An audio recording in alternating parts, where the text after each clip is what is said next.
साथों साथ हम गाड़ी में बैठा दे हम हो। हई गुप्ता जी के बेटा ये जान घर से उठा ले हम हो। हई गुप्ता जी के बेटा ये जान घर से उठा ले हम हो।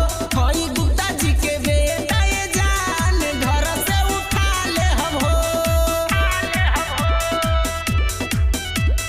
म्यूजिक बाय मंगल देव। हई गुप्ता जी के बेटा ये जान घर से उठा ले हम हो।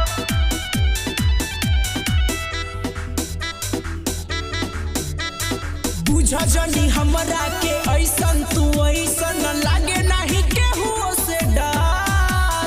देखे खातिर तहरा के आइले दूरे से जो ही ले आके दिन भर।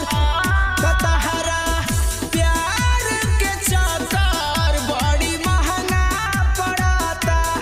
हमरा मिले के जब जब प्यार के भूत चढ़ता। हमरा के जे बोली ओकरा के मारी गोली ओही जे सुता दे हम हो। हई गुप्ता जी के बेटा ये जान घर से उठा ले हम हो।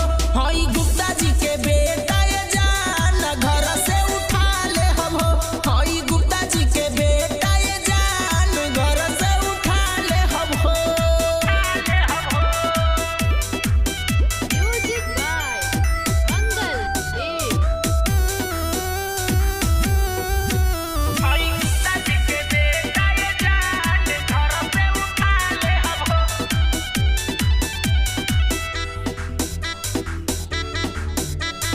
तहरा घर के आगे दिल हमर भागे मिले तू बहरा आवा। हम थक गइल बनिए हो सोना अब न तू कुदावा। त प्यार कइले बानी बाकी हमनी भइबे करब हो। बिना देखला न तहरा के जइबे करब हो।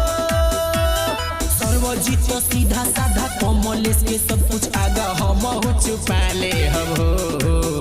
हई गुप्ता जी के